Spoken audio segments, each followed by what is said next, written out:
Hello and welcome to another episode. I'm pleased to be joined today by Cease to Know, a philosopher and fellow content creator whose main interests are philosophy, science, and politics. Cease and I collaborate a lot, mostly when talking to people about science, but we do have different perspectives. This episode is primarily about different philosophical ideas about existence and the role of philosophy in science. Let's get started.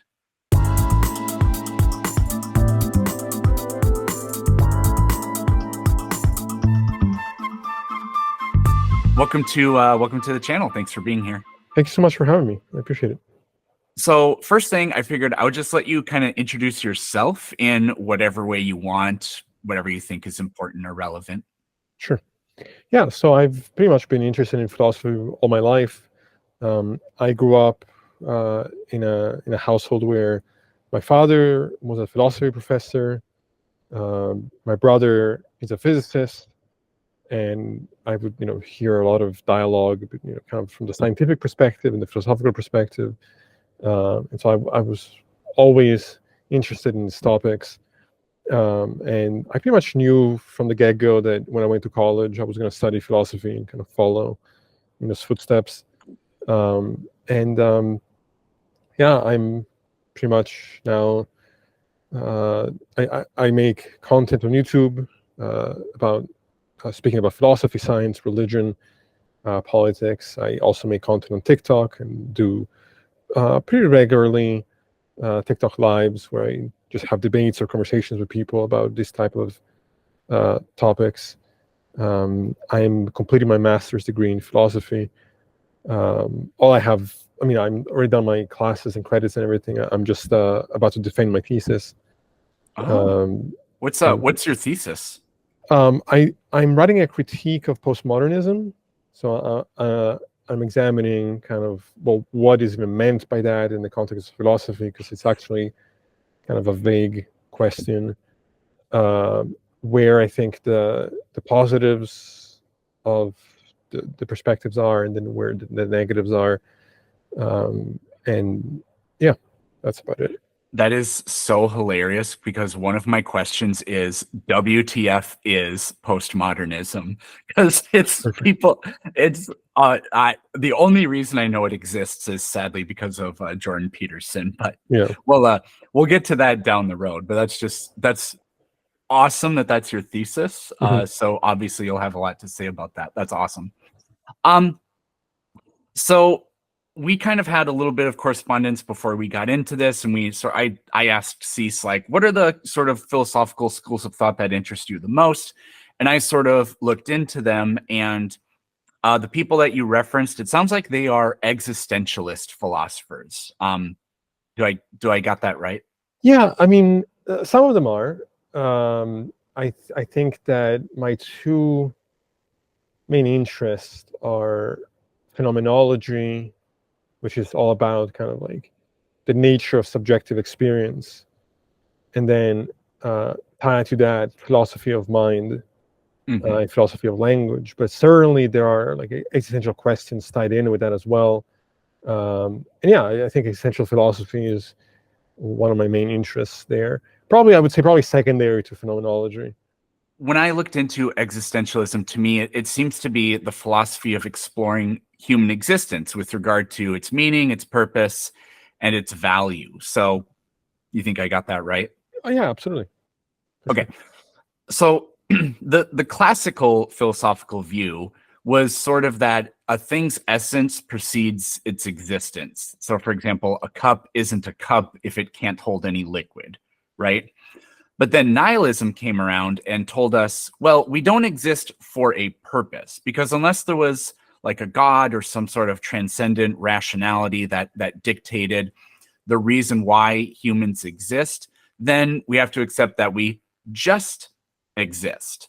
So then where does purpose come from? And existentialism was sort of meant to answer that. So do you think that that's sort of accurate, or like what's your understanding of existentialism? Yeah, I mean, look, I think it's about how we define the terms, right? If by meaning we mean some purpose given to us externally, somehow like independent of our own consciousness, then sure, then there's no meaning in that context. But I think that's a very reductive way of looking at it.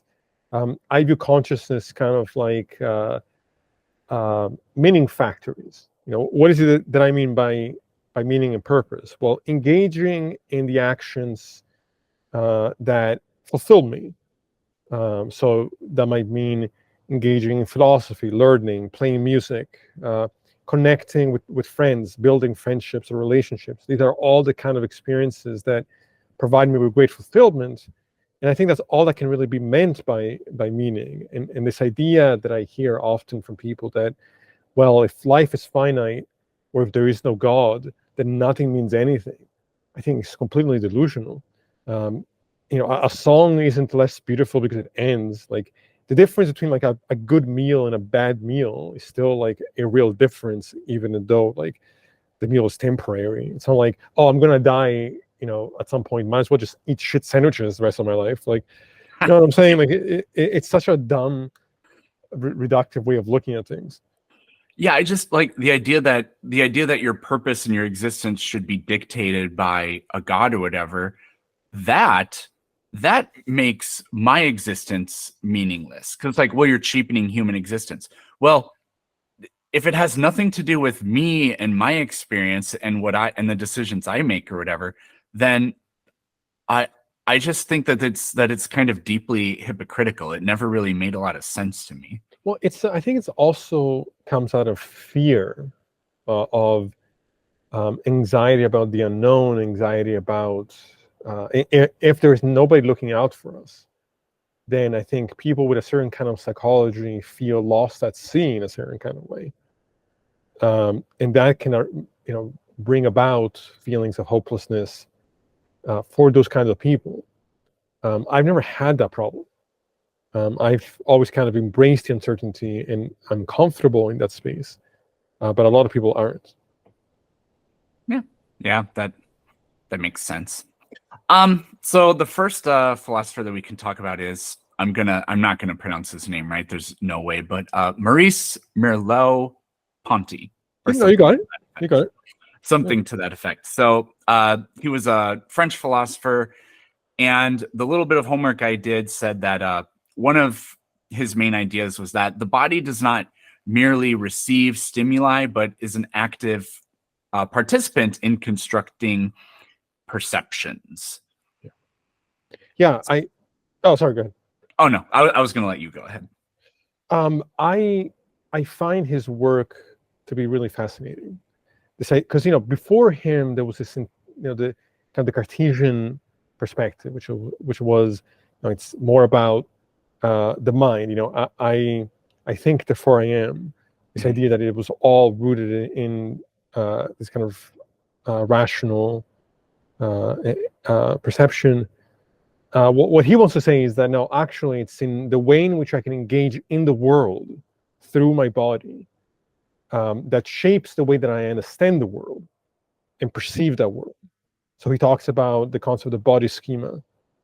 He talks about he kind of flips the narrative around, whereas now it is through the embodiment of my body that I arrive at an understanding and a construction of the world. And so one thing that he does, which I think is really fascinating, is that he looks at people outside of the norm.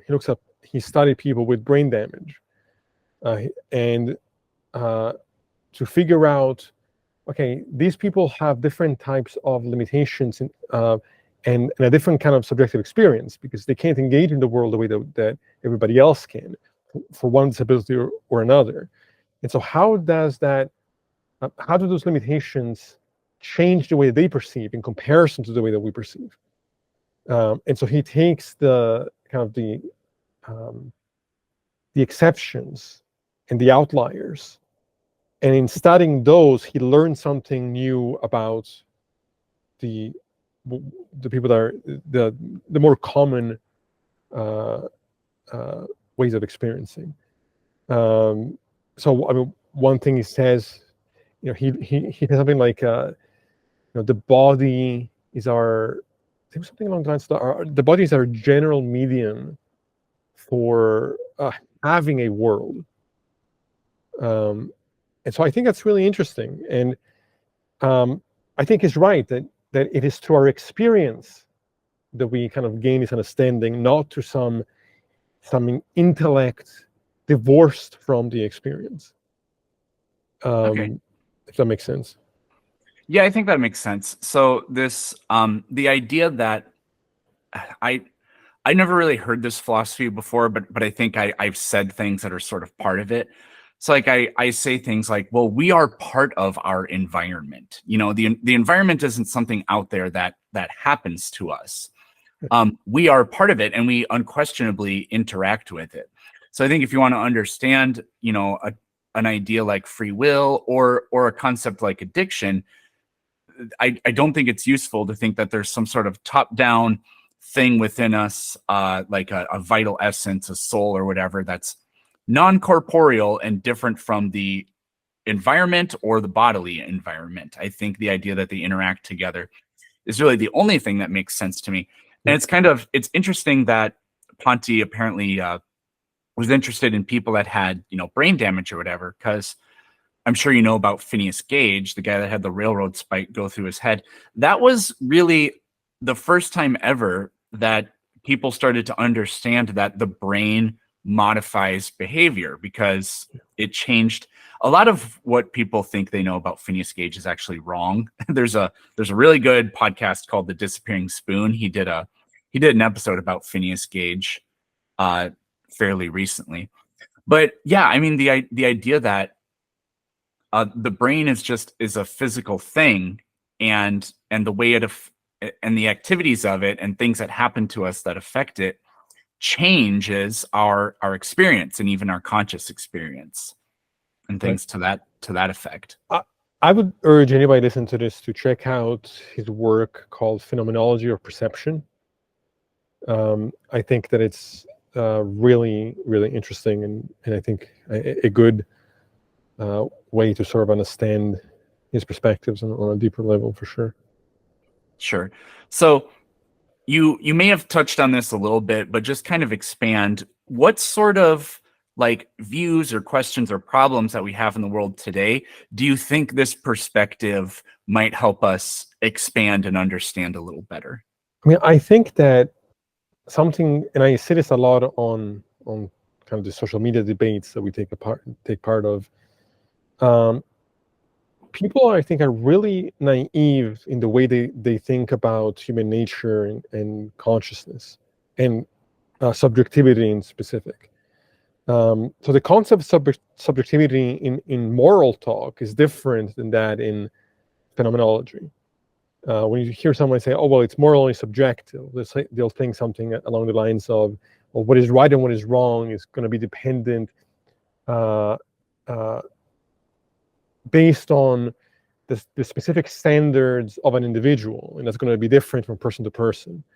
Whereas in a context of phenomenology, the entire point is to try to understand whether or not subjectivity on an experiential level can be grounded in such a way where we can figure out that there are universals. There's a nature to subjectivity that is actually encompassing.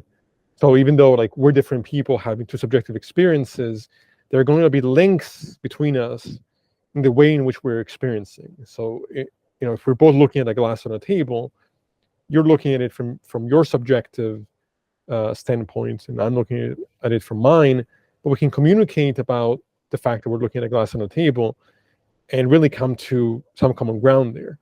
If I experience pain and you experience pain, we're different people, but there is something there about pain that we can communicate about in objective terms.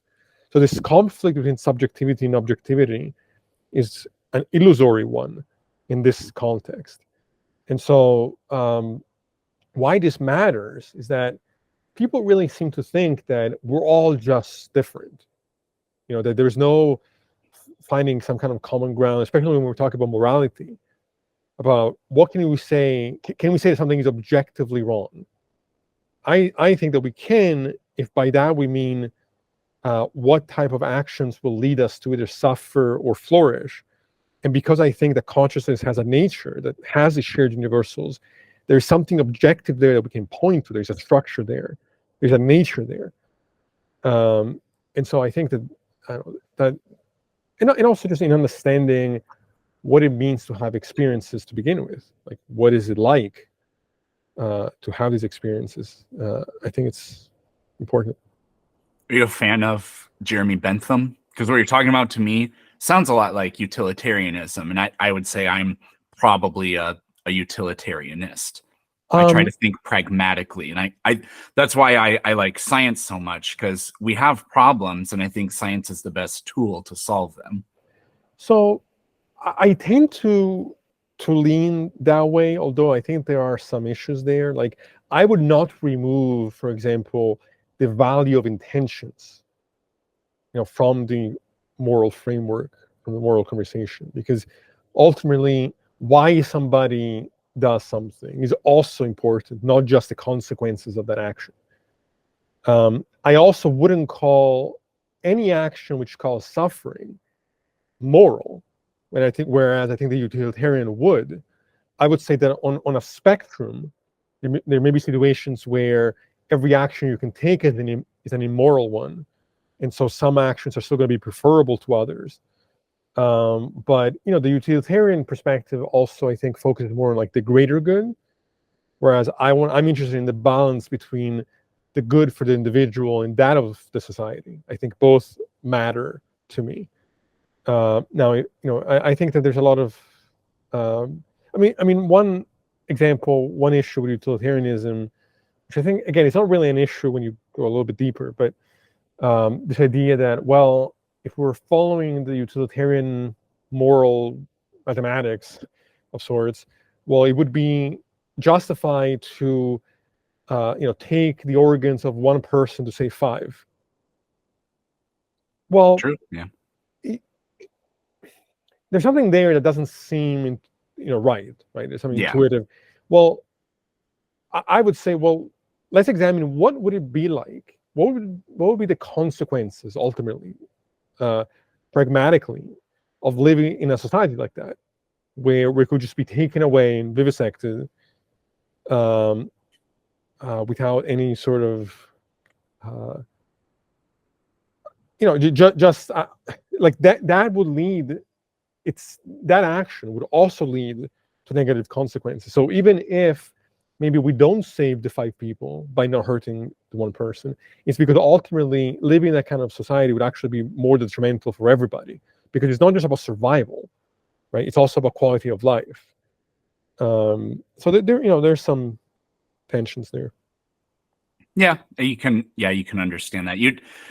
It's like a lot of things, they make perfect sense, but then you come up with the thought idea or the thought experiment. Well, what if blank? And then it's like, okay, well, now do we just jump to the categorical imperative, or what? Whose idea was that? Now I can't remember.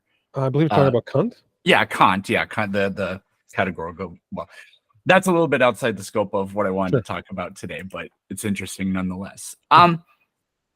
So. Another famous of these like existentialist philosophers was Simone de Beauvoir. I don't know if I'm saying that right once again, but I looked into her a little bit. But what were her main insights that resonated with you? I'll just let you speak on it. I think that she talked a lot about how would I say this? In some ways, she was like she was very influential in feminist philosophy. I guess I'll say it that way.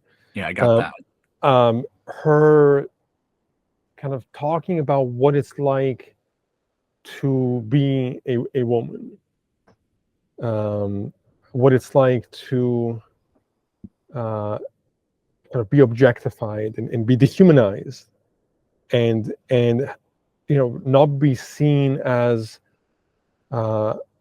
her own person in a sense. And she really offered a lot of insights on the injustice and the hypocrisy and the dehumanization of the time period and the culture that she was a part of, And I think many of her insights, I think, are still very relevant today. Um, I found, and she was an author, uh, and as well as a philosopher, and I think she was, um, you know, one of the things about her was that I think her and Sartre were lovers, and often Sartre gets a lot of credit for kind of his existential philosophy, whereas I think that actually hers was better. Her writing was clearer. I think she took everything that Sartre did and made it better. So these philosophers that we've been talking about, they were also phenomenologists. I'm saying that wrong. It's like No, no, phenomenon and then ologists. Like it's I can't do very it good. for whatever reason. So I have some notes about what it is, but in your words, what is phenomenology? There, Uh, close enough. Phenomenology. It's hard for me to say too. Yeah, it's basically trying to figure out if it's possible to talk about subjective experience in objective terms. Mhm. So it's trying to get at the root of like what it's like, consciousness. I'm sure you've heard the term qualia before. Yeah, not until recently, but it comes up with a lot of the people I debate, and they're like, "Well, do you believe in qualia? Yes or no?" And then so yeah, I've had a lot of annoying debates around that. Yeah, I mean, it's just a fancy term to describe what it's like of the qualitative aspect of our experience. Mhm. Uh, and so, yeah, like we can provide kind of mechanistic descriptions and physical descriptions of certain things, but that when we're talking about what it's like, there seems to be something that's a little bit different, or that maybe is not being fully captured by things like measurement. And so yeah, it's trying to see whether or not we can ground subjectivity in something concrete, where we can kind of what I was saying earlier, figure out if there are these universals across the board of subjective experience. Yeah, so like, science would try to like measure an experience. So like can I scientifically detect whether or not somebody has a conscious experience? Well, there are like tests you can do to do that. Or that sort of you can have like a predictive model that says like, well, although I can't access the mind of somebody, there are like these tests I can do for it. I mean, that's done like in hospitals and Of stuff like course, that as well. but Whereas a phenomenologist tries to describe those experiences, yeah, not really just measure them. I mean, clearly there's a difference between saying the temperature is 45 degrees versus trying to describe it. Well, what is it like to have an experience of 45 degrees temperature? Yeah. They're I think they're both important questions. Hmm. Well, that being said, I from what I gathered, phenomenology it tries to make a science out of consciousness, but it says that consciousness isn't a thing that can be isolated. It's about the relationship between things. Exactly. Yeah. And I'm not sure. I don't know how I feel about that. I don't know that it's necessarily. I think it's trying to be a science in a certain kind of way, but also recognizing that its approach is different. And so I'm not sure that it's necessarily like really trying to be a science. They're trying to be rigorous about how they arrive at these descriptions and these understandings, but they're not so much making uh, truth claims in the same kind of way. I think uh, they're more trying to figure out, okay, how much can we learn about subjective experience, and then if we put it all together, does that lead us to some kind of overarching picture about it that might illuminate our understanding? Okay, yeah, that makes sense. So I take it that you're probably not a dualist. And I'm interested to hear why not. Yeah. So I think that so there are different types of dualism, right? There is the substance dualist, which maintains that the mental and the physical are their own ontologies, are their own separate substances that may interact but are still ultimately separate. Well, that doesn't really make any sense to me. The main problem there is what's called the mind-body problem. It's like, well, if they are different entities, well, how does the mind impact the body? How does the mental impact the physical? And this is also called the interaction problem. And I think that ultimately there is no satisfying answer for me other than, well, it just does. Whereas to me, it's simpler. Instead of imagining extra ontologies, to me, it makes more sense to say, well, no, everything is one thing. It's just one thing. Now, the idealist, not in a political sense, but in the context of philosophy of mind, will say, yeah, there is one thing, but actually that thing is the mind. That thing is consciousness. And what we think of as the physical is just like an emergent feature of consciousness. And the physicalist does the opposite.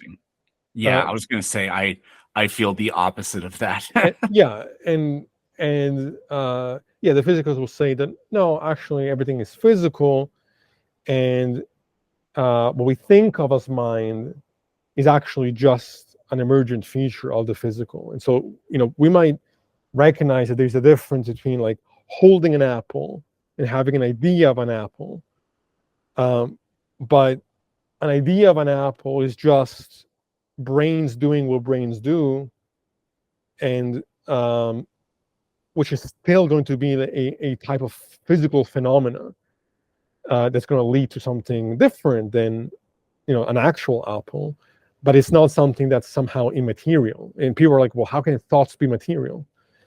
That's just because we aren't really aware of what is happening within ourselves when we have thoughts.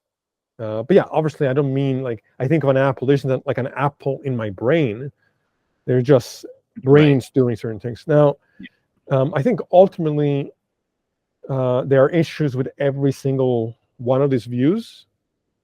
And we always get to like a kind of brute fact eventually. Like the substance dualist might say, well, yeah, I can't answer the interaction problem, but you can't answer why it is that a particular physical configuration leads to consciousness in the first place.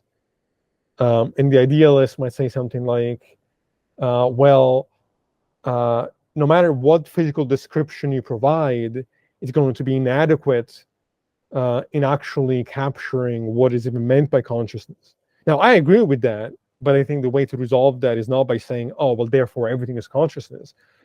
I think the better answer is saying, well, the reason why that happens is because there's always a gap between the thing itself and the description. And by physical, I don't mean just a measurement. I mean something deeper than that. And so because we are kind of stuck in our linguistic and subjective limitations, yeah, consciousness is always going to be elusive to a degree. That doesn't mean that it isn't physical. So I guess I would call myself a non-reductive physicalist. Okay. Yeah, I think people maybe think that saying that something is physical means it has to be like composed of matter, but no, it just means it has to be able to like interact with matter, really.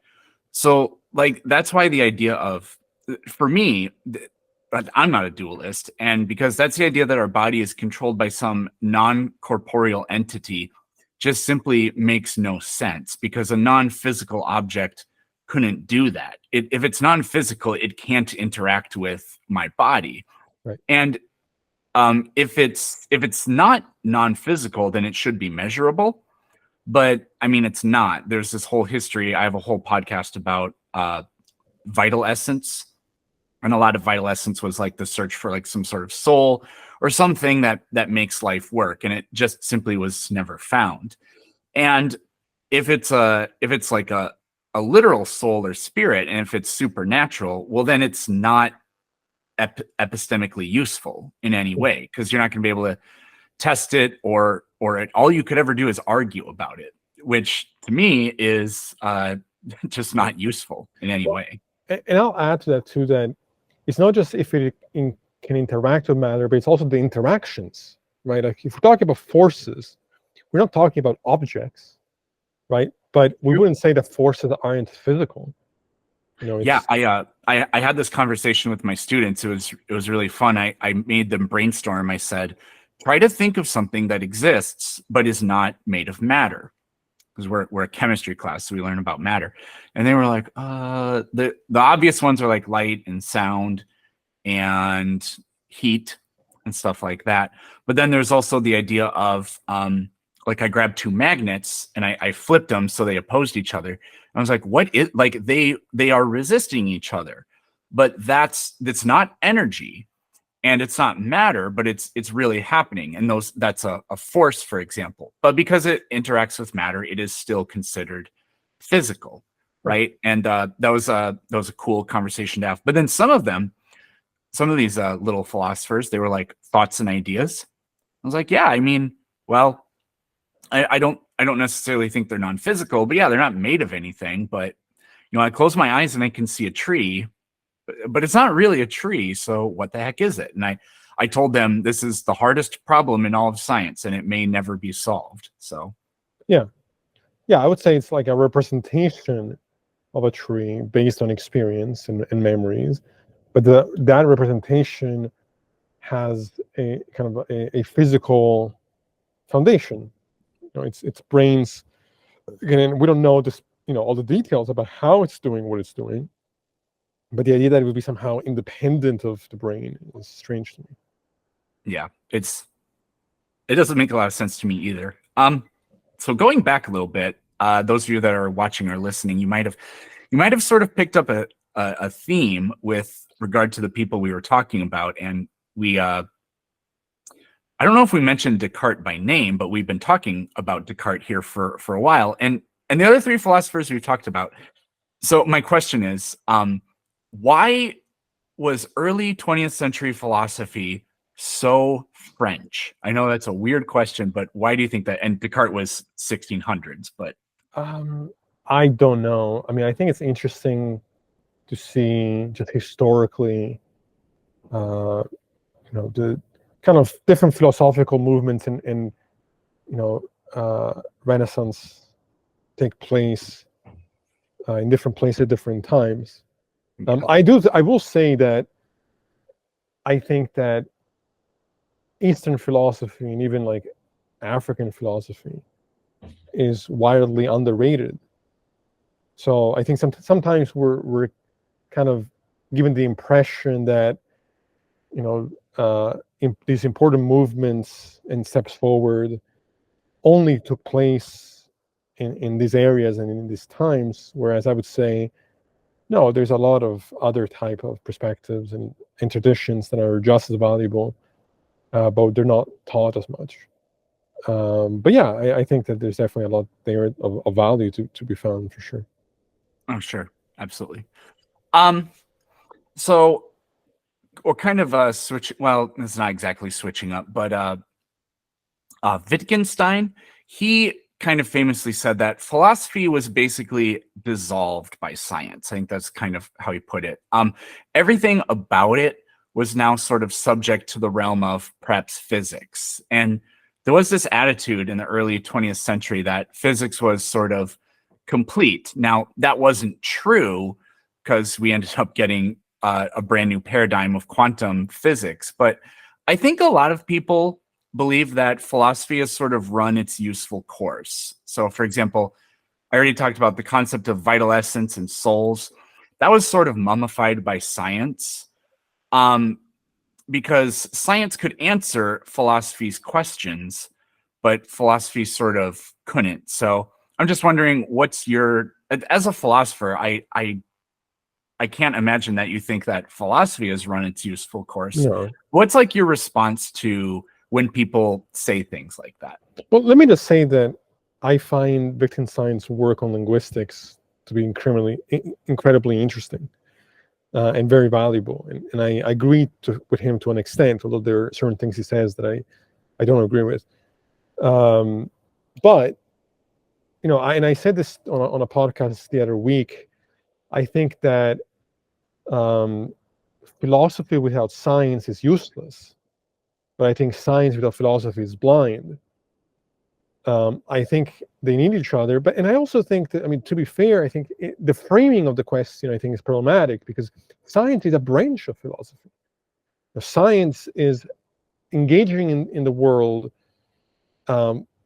while following a certain kind of standard that is the result of holding to a particular philosophy. And I think there are many questions that science brings about, especially modern physics, that very much need philosophy to kind of move forward. I mean, look, I had a conversation with my brother, who's a physicist, on this the other week, and what he says is that modern physics seems to really undermine our basic intuitions about the way that the world is. When we get to the deeper level of reality, the things that we take for granted seem to kind of fall apart. And there are certain observations that really seem at their face nonsensical or inexpressible. So the question becomes, how do we then reinterpret these findings and then communicate these findings in a way where meaning can be expressed? And part of the problem is that our language is inadequate at doing this, because our language is based on this kind of our intuitive perspectives of the world. And I think that one way in which I think philosophy is going to be incredibly useful, hopefully, at least that's my hope, is in constructing a new language to express what we seem to be finding out through the sciences. I mean, look, I don't know. I have an issue when religious people say things like God exists outside of space and time. I don't know what that means, right? Because to me, nobody does. Yeah. Because to me, existence is understood in a context of space and time. The problem is that there are physicists who say that space and time are emergent and not fundamental, and that there are these quantum fields that exist outside of space and time that are actually the foundation of what we think of space and time. Well, I don't know what that means either, right? Me neither. And so I see this as a problem. And I see this as something that needs to be resolved. And it's not that because our language has its problems, we throw away the science. No, Right. no, like we have to find a way to integrate it too. But we can't also just say, well, the math works out, so it's fine. Like the equations doesn't tell me anything, from my perspective, of any kind of linguistic meaning that actually helps me understand what I'm saying about the world. And so, I think this is a real issue. And so, and I'll send you the podcast. Me and my brother went back and forth for an hour. Didn't resolve anything, but at least figure out what the problems are. And so I think that philosophy still has a lot to say on these issues, and science alone is not enough. Yeah, I would. Your brother's probably a big fan of Sean Carroll, and so am I. And he now is a philosopher of physics, which is really interesting. I would have never thought that he would have done that, but he's always taken philosophy really seriously, and he's, of course, an extremely brilliant physicist as well. So it's really interesting that he decided to make that change. I mean, it's ironic you say that, because actually, my brother has some issues with Carroll on certain issues. I think that and again, it's not to say that there aren't points of commonality. Obviously, there are. And I think both him and I share a great enjoyment of the debates that Carroll had with William Lane Craig, which was, I don't know if that was a destruction of epic proportions that I cannot get enough of watching.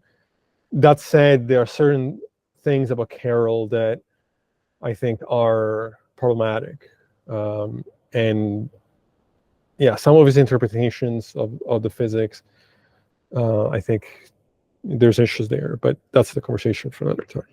Interesting. Yeah, very, very interesting.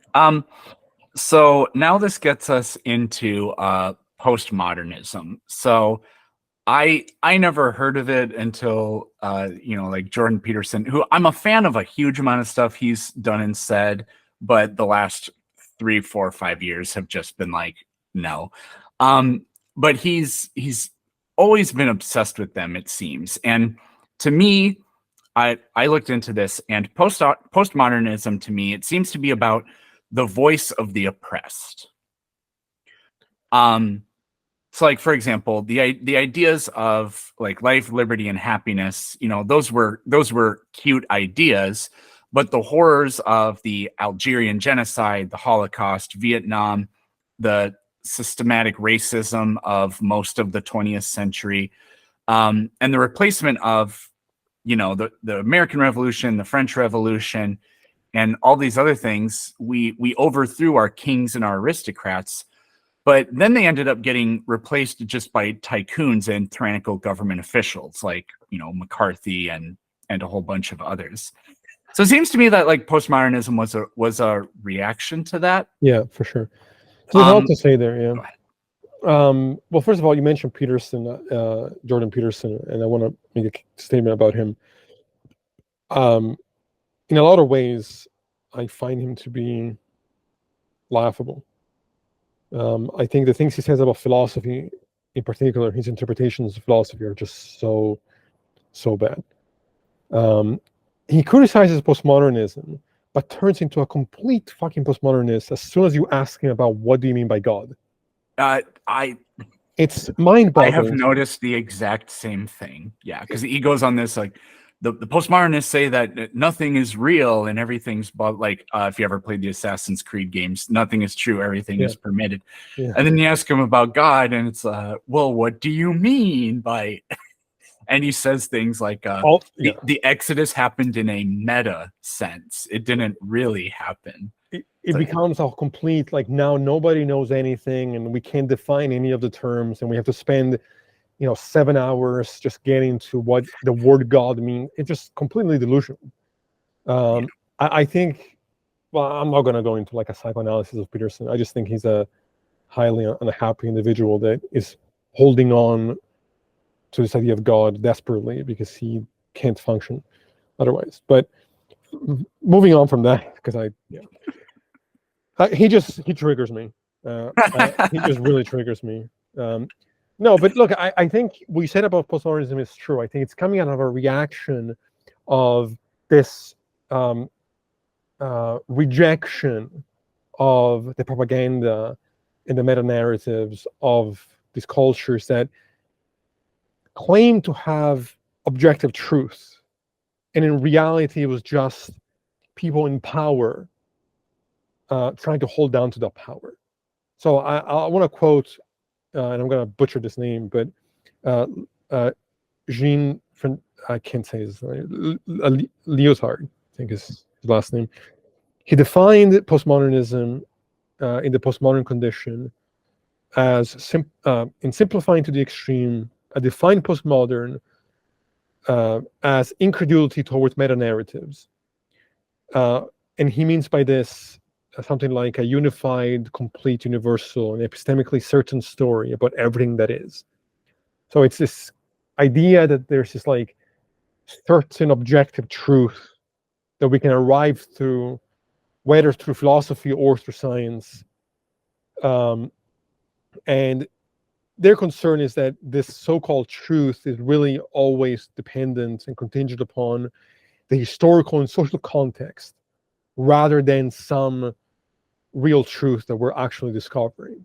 And when we look at these so-called truths on a deeper level, what we're seeing is just power dynamics and shifting of the power dynamics and stories that we're telling ourselves or that we're being told from the structures and power. So I appreciate where postmodernism comes from. This view of truth in a less naive way.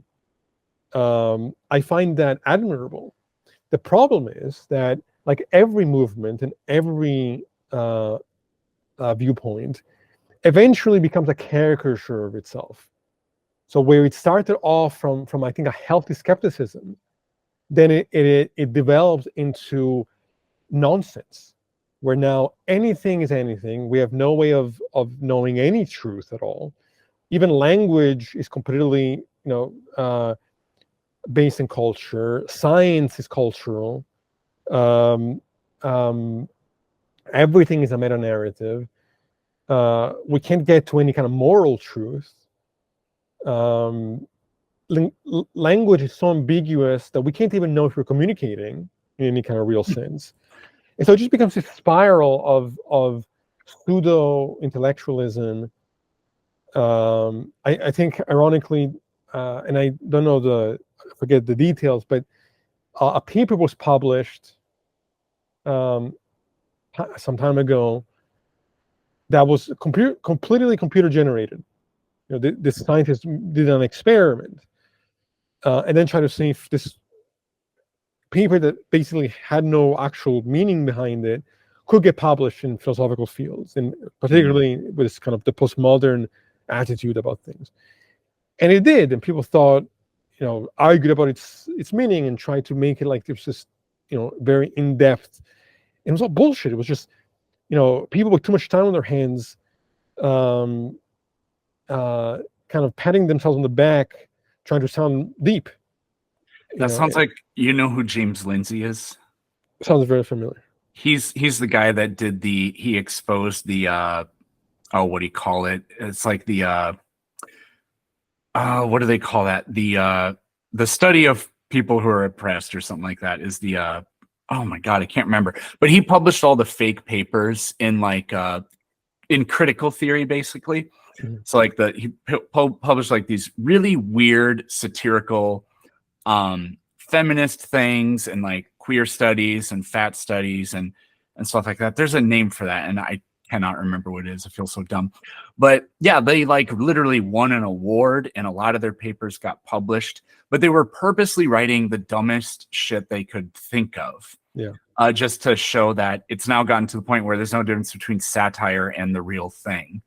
And it's just sort of a sad state of things. But grievances studies, that's what they're called. Right. It's called like the grievances hoax or whatever. It's really funny, but it's kind of sad at the same time. But some of the papers they wrote are just, they're so funny.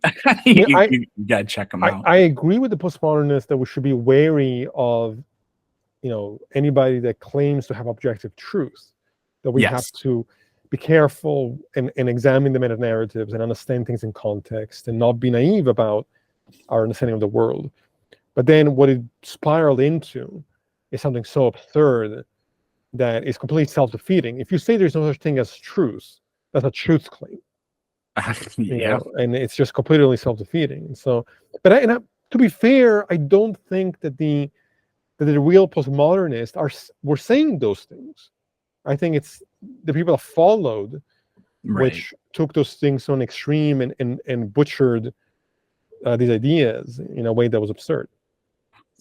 Yeah, for me, like what I don't accept about postmodernism is, and it's not exactly the philosophy that says this, but the people that follow it tend to think that, well, what we need to do is burn down everything about modernity.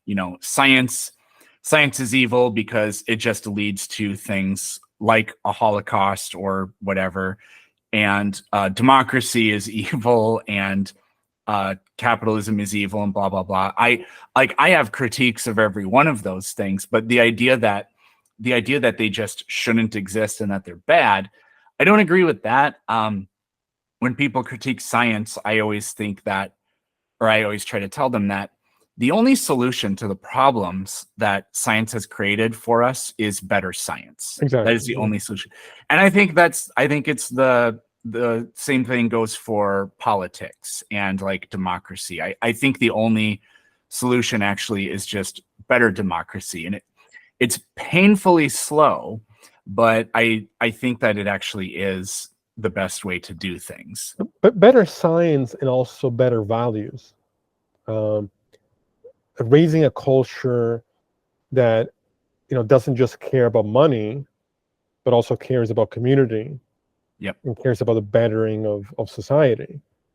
Um, you know, a culture that has those values, but also the tools of science, is not a culture that's going to use the tools of science in a self-destructive and detrimental way. So Yeah, I think you know, there was still, I feel like maybe in the early 20th century there was still a lot of manifest destiny uh that kind of philosophy carried over into now in the 20th century. Man wielded incredible power like man had never seen before, but their motivations came from, I would say, bad values, like you said. And you know, closer in the modern age, we have all this incredible, even better, you know, incredible technology and all this stuff, but sort of, I think the Gordon Gekko and the philosophy of greed and all of that has sort of, our priorities have sort of shifted. And I think, I don't know, I think the pandemic, the fact that people are rethinking the way they work, there are people are just like, work is soul sucking and sucks, and I don't care about making as much money as I can anymore. And so yeah, people are choosing to do different things, and it's not necessarily uh, all that compatible with the system that we have. But I think the solution is a better system. the system we have is not sustainable, and so Well, one way yeah, or another, it's going to. nothing ever is indefinitely. So, Yeah, yeah. um, have you read about? This is sort of going way back to the phenomenology we were talking about. But have you ever read any of Daniel Dennett? I tried to read one of his books and I fell asleep every time I tried to read it. It's too difficult for me. Yeah, I mean, I don't want to be unfair because, of course, I can't be certain that my reading or interpretation of his work is correct. But he, from my understanding, seemed to somehow deny qualia, like, which to me is the most. It's more insane than the people who think God exists. It's Mm. denying the one thing that I think is actually self-evident, that there is a what it's like of an experience. And so I find that I I find this to be completely delusional, and just confused. Now, maybe I'm misinterpreting him, but that was my reading of his work. And also, I think the whole compatibilist thing of free will is just begging the question. Um, it's trying to redefine free will in a way that nobody actually means when they talk about free will. So I've never been particularly impressed by his work. Um, I just I don't like it. Okay, yeah. Well, we can leave that there. I just his right. It's beyond me, so I don't have anything really interesting to add. You've also said that you're a nominalist. So could you just go ahead and, again, I have some notes on this, but I'd rather hear your take on it for starters. Yeah. So I'm yeah, I struggle with like defining myself in any particular way because I'm always having kind of depending on the day, I might have a different thought about it, right? Yeah, me too. Um, I think that where I struggle with is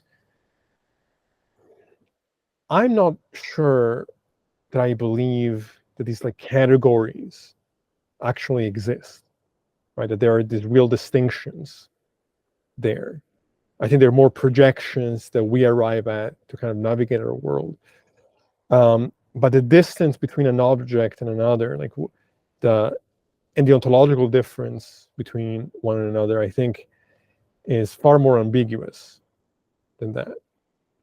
And so, um, I guess one way of describing uh, nominalism is that kind of these ideas and categories don't necessarily correspond to reality, and that the only things that really exist, or that can be said to exist, are maybe properties, numbers, particular objects that then we kind of put in these categories. So there are like particular trees, right? But there isn't really like this like universal notion of like treeness. Right. We kind of construct that because that's how we navigate our world, but that's not really found out there. Yes. Um, Scientifically speaking, there's no such thing as a tree. Fun right, fact. right. And so, I mean, there are different types of nominalism. Uh, but yeah, I think to simplify it is it's this idea that like just singular things exist, and then in our engagement with the world, we categorize those singular things in a way that becomes more general. Um, I think that makes sense.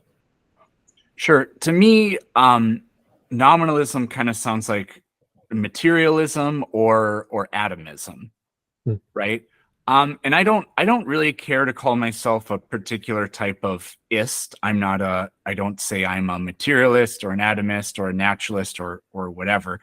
To me, I'll fall into whatever category depending on what I'm trying to talk about, what question I'm trying to answer. But I suppose, I probably think that the standard model represents all the things that exist.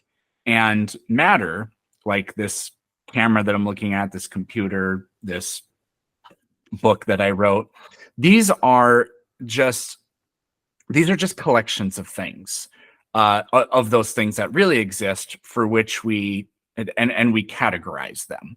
So what would you say I am if I say that?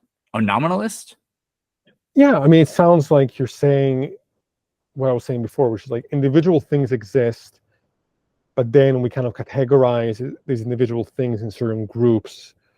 But like the idea of a group is more like our construction or mental construction than something that exists out there.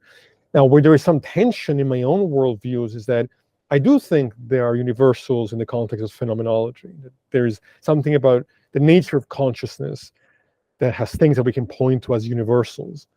And this is a little bit different because the nominalist in general is like rejecting universals, right? Where I would say that there aren't universals as far as like certain kinds of categories and objects. But I think that we can say that there is a type of universality when it comes to like the nature of consciousness, but not in the sense of like an object, just more in the sense of some kind of like reality. I don't know.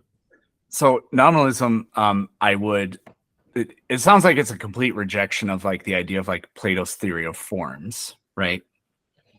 Yeah, I think the problem is that there is a lot of different viewpoints that stem from like this similar kind of labels. And so yeah, I mean that seems right to me. Yeah. Okay. What do I have next here? So do you think that universals exist in our minds but not in reality? That's what I read into is called conceptual nominalism. Yeah, I mean that's a view. Again, I'm not sure exactly what my position is. That is intuitively makes sense to me, and I agree with what you say. Like nominalism is rejecting it's kind of Platonic realism sorts. I think that again, from my perspective, yeah, it makes sense to reject categories as themselves being some kind of real universals, categories of like objects and whatnot. But I still hold to a certain kind of universality in the context of phenomenology itself, in the sense of like we can talk about flourishing and suffering and conscious experience in a way where our subjectivities still create a picture that can be said to be objective in some sense. Okay. Change of subject, kind of, sort of, but these are just things that I think are kind of interesting. For you, how do you accept a world where free will doesn't exist. Because a lot of people just, if that's true, they're just like, well, then there's no point in anything. I don't see how that conclusion follows, right? I think it's a complete non sequitur. I struggle really understanding what could even be meant by free will. But regardless, to me, whether or not my experiences, thoughts, and feelings, and actions perhaps, are part of a causal link, doesn't change anything about the qualitative aspect of these experiences. Like, if I like a certain kind of food, because my brain is structured in such a way where I'm going to like the kind of food, that doesn't change anything about my experience of liking the food. Right. Again, going back to what I said earlier, I'm not going to start eating shit sandwiches because I think like, oh, this my brain has caused me to like pasta. Now, nothing means anything. Like it just doesn't make any sense. I don't remember if you were there for this conversation, but I had a free will debate with somebody recently, and they kept saying that if I don't have free will, then it's not real. And I kept telling this person, no. You really do make decisions. You really do like things and dislike other things. I'm just telling you that free will doesn't. I think maybe it was Angel, actually. I don't remember exactly, but it kept. I think that actually was Angel. So I don't know if you heard that. But yeah, like when people like this attitude of if free will doesn't exist, then nothing matters. I mean, if you're asking that question, you're sort of implying that I took something away from you, but I didn't, because it never existed. Nero, Jesus, Buddha, Attila Hun, your mother, you, none of these people ever had it, right? So I don't really get the, I just think that that's kind of what the question implies. But I think what's interesting, and I think Sam Harris actually points this out, is that people think that, well, maybe it doesn't exist, but we have a strong illusion of it. But Harris points out that this is actually false too. That if you ask the person, well, examine your own internal experience, right? When you decide, he gives an example of, think of the name of a city, right? We think of a name of a city. Did you freely choose that? Or did the name of the city pop into your consciousness on its own? Yeah. And then there's no, like, there wasn't really a free choice there. It was just what we think of as these choices are dependent on kind of neurological events that we do not ourselves alter in some kind of free way. I mean, you mentioned Angel. The guy is completely insufferable. I can't listen to him speak. He's a complete moron on the highest degree of the. But he's one of those people that just will throw out scientific terms and has no idea what they even mean. Yeah. But no, I don't understand the move from, if free will doesn't exist, nothing is real. No, the experiences are still what they are, and they still have meaning to us. Just because I can choose to not react to something differently, perhaps, doesn't mean that the experience doesn't have weight in my life. Yep. I mean, I'm open to anything being the case. Like, if somebody can provide me with a way to explain to me what is meant by free will and why I should believe it, I would gladly accept it. But I haven't found anything convincing. Yeah. The idea that, so like, not having free will, it doesn't mean that we don't make decisions. What you're just saying is nobody makes free choices. Their free will makes those choices. Like, that's the alternative. Because if we don't have free will, then I really do that, and I'm responsible. Me, this physical thing, and I do actually make choices and all that. We don't make choices in the same kind of way, and we're not responsible in the same kind of way. We're still responsible in the sense that, like, and this is where I do have some issues, where I second guess, and like, we don't think of ourselves as comparable to something like a tornado. Or like a tornado goes over a house, destroys the house. We can say the tornado was responsible for that destruction, but we don't mean, we mean something different when we say that a person is morally responsible for having done a certain kind of action. But if the naturalist is right and everything is nature and everything is physical, then where is the distinction, morally speaking? Does it even make sense to talk about those things in those kind of terms? So I think there is some concern there that needs to be addressed and resolved. And I think there's a way to salvage even moral concerns, even in a context without free will. But it just, then people will say, well, when, are we even still talking about morality at the point? Have we changed the definition so much that we're talking about something else? Yeah. Well, one thing that people say is like, if we don't have free will, then like a justice system wouldn't make any sense. But for me, I think like, okay, if the decisions are made by our free will, then how do you punish somebody's free will? Because you can't do that. So what's the point of our justice system if we have free will?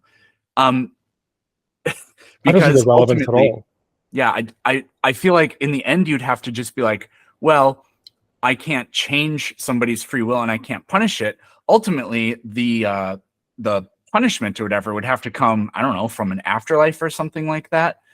And so then you just have to be like, you just have to throw your hands up and say, well, it's in God's hands. But why should we ever do anything if we can't, punish somebody's free will? What would be the point of a justice system? But I don't think that makes any sense to me. First of all, I don't think that a justice system should just be focused on punishment. It should also be focused on rehabilitation. Right. I feel the same way. Yeah. But regardless, now that to me seems very relevant. I mean, look, if we put somebody in prison who was harming people, we would want to do that regardless of whether or not they are free to choose what they've chosen or they're not. What we care about is the damage that can cause society. Now, if we could give them a pill, right, that somehow made any kind of violent tendency go away to where there wouldn't be a menace to society, that would be a preferable thing to do. But in a context where we can't do that, we still have to protect ourselves. It's not like, again, going back to the tornado example, it's not like, if the tornado isn't conscious or doesn't have a will, it just is what it is. Well, then we're not going to protect ourselves from the tornado. We're still going to protect ourselves.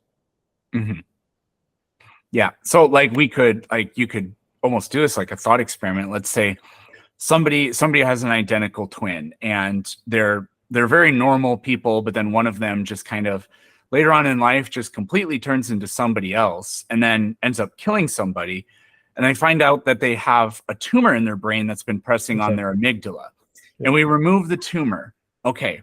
Should that person spend the rest of their life in jail? I would say not. Yeah.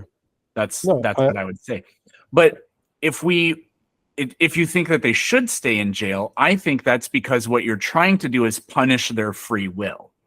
Because you're saying that whatever their free will is made that decision and the person is kind of irrelevant almost in a way. And to me, that just doesn't really make any sense. I think it's hard because it's a very emotional subject, right? And there we have the intuitions that we have, right? Like, so if I knew that somebody had killed somebody, someone that I loved, and I found out that they had a brain tumor, and then they removed a brain tumor, and well, the person that I love is gone forever. Is it right that then they get to walk away and and then live their life after they took away somebody that I cared about?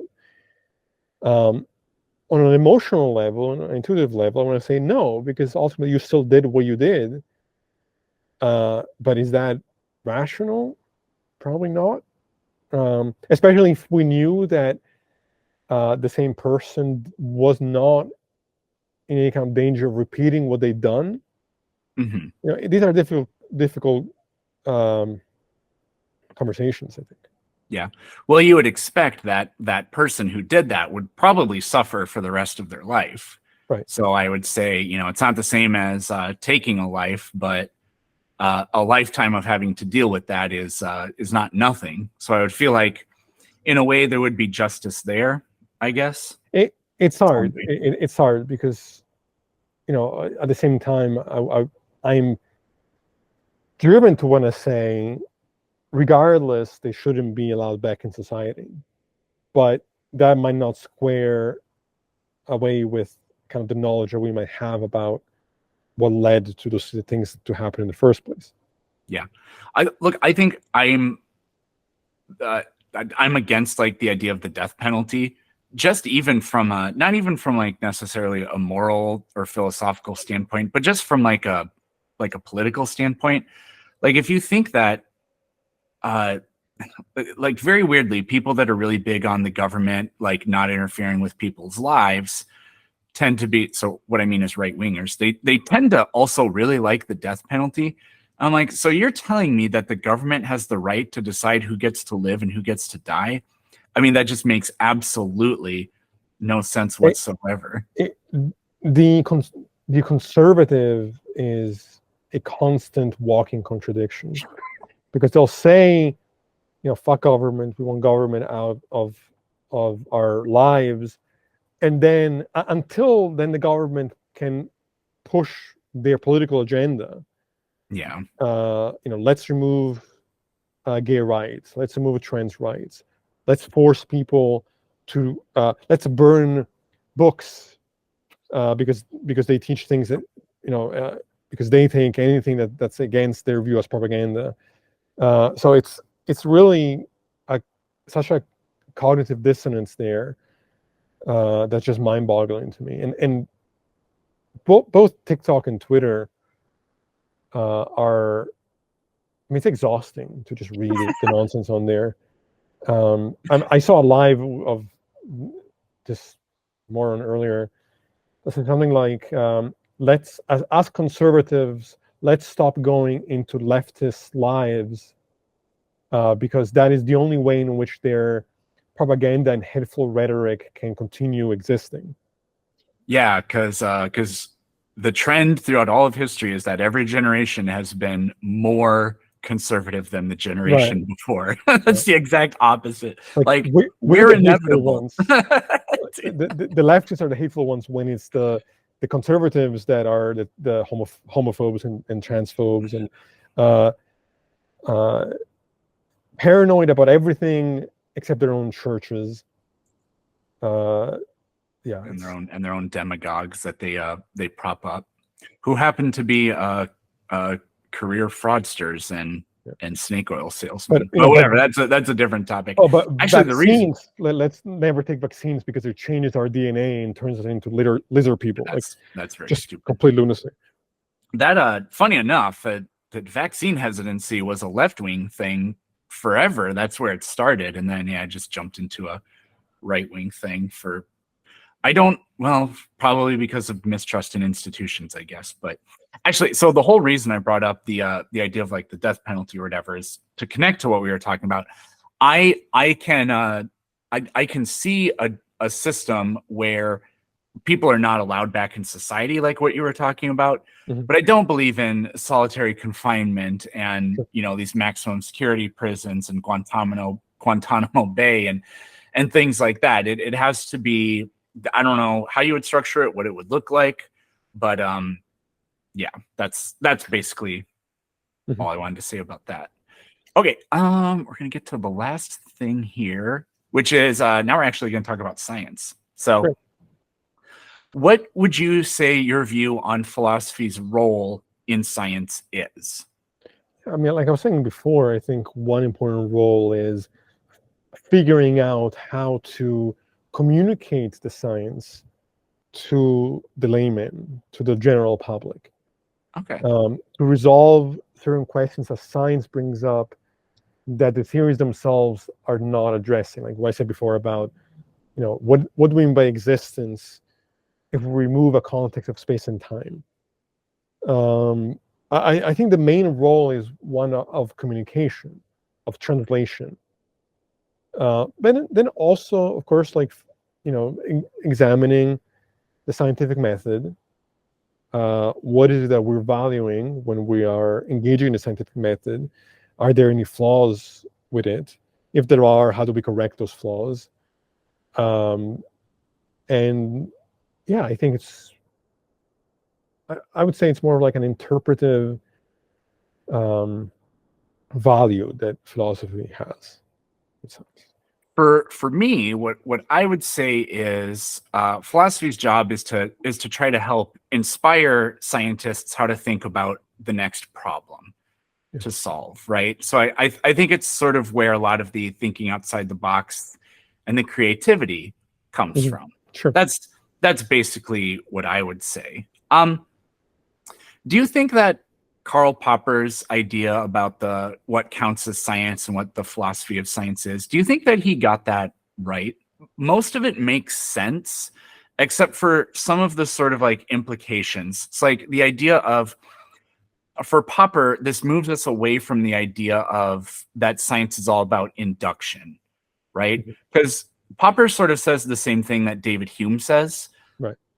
Like you could never know with any kind of certainty whether or not the sun will rise. I agree with that. Like I agree with the idea that science cannot provide us with like certainty. Yeah. But who cares? Yeah. But I still think that science is inductive, because to me, that's exactly what a scientific theory is. So like, for example, plate tectonics, it's a grand narrative. So you take all these particular observations, like the pattern of earthquakes, the distribution of them, the geography and the geology of our planet, the mid-ocean ridges, and all these things, and all these patterns link to this grand narrative of plate tectonics, this fairly simple idea that unifies a huge range of observations. That's induction. But like with Popper, it's like, well, if it could at any time be overthrown, if all science does is actually that's kind of the other thing too, is the idea that all science does is like disprove things. I'm just kind of like, I mean, I feel like I get what you mean and it sounds reasonable, but at the same time, it's like, isn't science about like cause and effect and all of this other stuff? I think that I agree with the idea that science ultimately doesn't prove things. Like a theory is a model, from my understanding, that tries to make sense of the relationship among these different facts, right? Yeah. And so we can never say that these models are, in any kind of certain sense, true. And I agree with him on that level. But yeah, I think there are some. I'm not sure how I feel about it overall. I think, yeah, I'm not sure. That's fine. Last thing is, to me, actually, let me do this real quick. Okay. So when it comes to science for me, I'm really not interested in anything other than really the utility of science. Mm-hmm. So when people argue with me about like the philosophical perspective, I tend to try to ask them like, what can you do given your worldview that I can't, other than validate your feelings? You know, I've never gotten an answer to that question before. Right. So are you talking about, well, I'm trying to understand the question. So, well, like when people argue with me about science, like, oh, you think that science is like figured all this out and all this other kind of stuff. What am I asking? I thought this made perfect sense to me in my head. Well, no, look, I would just say, one, I don't claim that science has everything figured out. I don't think any scientist would. I think science is the best tool we have to try to make sense of the world that we're engaged with. I think it's the most rigorous approach. But also, there's nothing about the limitations or flaws of my worldview that somehow justifies your worldview. And so I often debate, religious people, and they want to start pointing to all the problems with science that they think exist. And I want to say, okay, but we're not, forget my worldview. My worldview could be entirely wrong, right? But we're questioning your worldview. And so even if mine was completely wrong, it doesn't suddenly justify your belief in Jesus, your belief in Islam or any of these things. So yeah, there's often a shifting of the burden of proof there when it comes to these questions. Yeah. Like what I was trying to get at is, people will say like, well, in your worldview, like naturalism or science or whatever, you can't tell me where truth comes from, But that's or you can't tell me what consciousness is, or you have no idea where the universe came from or whatever. And that's why I was saying like I don't care about any of that. I just care about the utility of science. And I think it's very uncontroversial to say that the reason the world is the way it is, or like the benefits we reap from it, are from science. At but least I we're would say that the statement is also a false one. To say that naturalism can't tell us X, Y, or Z, says who? says them. Well, they're wrong. I mean, Yeah. I don't see what positing some immaterial reality or some deity does to actually tell us what truth is, or Yep. tell us where consciousness comes from. I mean, I'm not saying that my worldview necessarily can provide a certainty about those questions, but I would just say that truth is the state of affairs, whatever is the case. Yeah. And then there's a secondary question, which is, once we recognize that we can't be certain of what the state of affairs is, well, then how do we determine what is more justified or reasonable to believe in based on the available tools? Well, my worldview can absolutely deal with that question, as it can deal with the question of meaning and love and morality and justice and all these things. Just saying, well, God does it, right? That's not actually answering anything, just making up a story. That's why I said when I ask them, what can your worldview do that mine can, or what does your worldview allow you to do that mine can't? It can't do anything other than validate their feelings, like I was talking about. I don't know if you saw the video I uploaded yesterday or the other day, where the guy asked me like, in your worldview, where does truth come from? Mm. Or Yeah, actually, yeah, yeah. that specific part of it I haven't uploaded yet, but we had I this think I did see argument that. about, yeah, there's two different parts to it. And so, like, in the end, I just asked, like, I gave my case that I think it comes from reality, Yeah, because yeah, as Aaron Ross says, the truth is what the facts are. I right. actually like that a lot. And if there are true things, like I just asked him, do you agree the universe exists? Yes. Okay, well, then you think that this universe is composed of facts that can be known about. Mhm. But then he said, ultimately, there has to be like some sort of transcendent truth or thing Prove that that. gives us truth. And then I just said, yeah, it's called clip clop, Yeah, not yeah, I not saw the that. God you believe in. And that completely broke his brain. I was like, look, it's the exact same thing you're arguing. This doesn't allow you to do anything except assert things. And I was like, well, Right. I can just assert something that's Yeah. exactly the same qualitatively, but just a different specific claim. I hear this often from the presuppositionalists who say that without a transcendent foundation, intelligibility is impossible. We can't understand anything if there isn't a God to ground this stuff. Yeah, Like, it makes, I don't prove get it. it. Like, Yeah, I exactly. don't care about. And then they say, well, because the opposite is impossible, which is just kind of restating the premise. Like, again, I don't care about your feelings. I don't care about your incredulity. Show me why that's the case. Provide an argument why that's the case. You just saying, well, how could it be otherwise, means nothing to me. I can say reality is reality. In my experience of reality, I recognize certain patterns. Because I recognize those patterns, I can make predictions and I can arrive at some kind of understanding of the way the world seems to be. And Yep. I don't need anything besides that. If you made the claim that there has to be some transcendent thing there, then show me why that's the case. They can never do it. All they can say is state it. Yep. They're just parroting nonsense. Yeah. All right. The final thing I had was, I think we're talking about philosophy and science. I think that a philosophical shift is why we have science in the first place. Mm-hmm. But I'm not sure what philosophy will do next for science. Do you have any kind of like insight or anything like that about that? Well, I think I'll just say what I said before, which I think that the utility of philosophy going forward in the context of science is in translating science in a way that will bring about meaning that can be understood. Because again,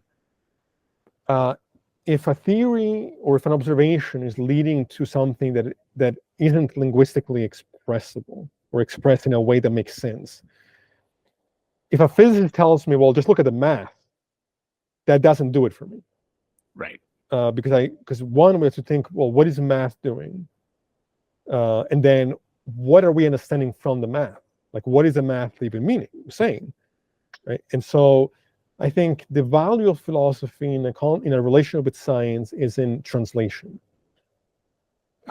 is in constructing a new language that actually makes sense of these things in a way that can be comprehensible. And I think sometimes scientists kind of miss the bigger picture. They get stuck in the weeds and kind of, are just looking at the tree and not the forest. And so that, I think, would be the value of philosophy there. Okay. Yeah. I like that. It made me sort of, this is a little bit different, but it made me sort of think of this guy, Fritz Haber. I don't know if you know who he was, but he was a horrible person and one of the most important people who ever lived. So he was a German chemist, and he figured out how to make synthetic fertilizer out of the nitrogen in the air. Mm-hmm. And if you look at graphs of population growth, it was going up, but it was going up linearly and very slowly. And since then, the world population has doubled 3 times, and this was only about 100 years ago.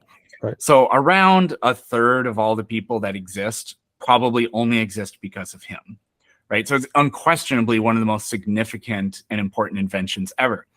And he's the guy that invented mustard gas. And he just ruthlessly pursued this. And he had these arguments like, look, these politicians and these bureaucrats and these whatever, they like to tell us that being ripped apart by bullets and bombs is somehow acceptable, but being poisoned with a gas isn't. And he outright rejected that. And I was like, I guess in a way you sort of have a point. But he just was completely blind to everyone and everything around him in this pursuit of this. And his own wife committed suicide because she couldn't stand him anymore. And the very next day, he just went out and poisoned a bunch of people on a battlefront in Germany or France once again. Mm-hmm.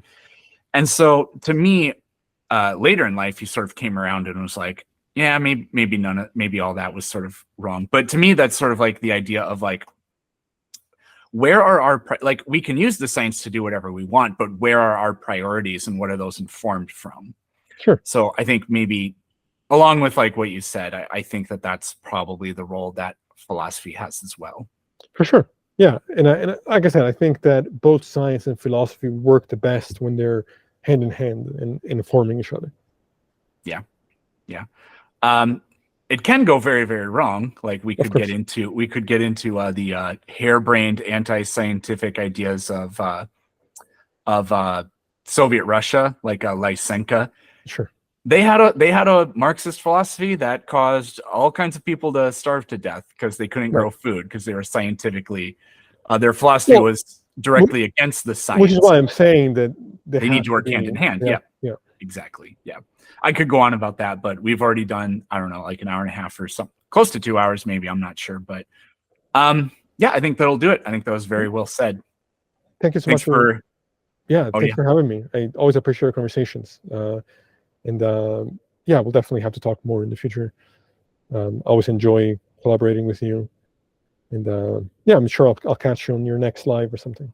Oh, it'll be tonight. Great. All right. Thanks for listening, everybody. Yeah. Thank you so much.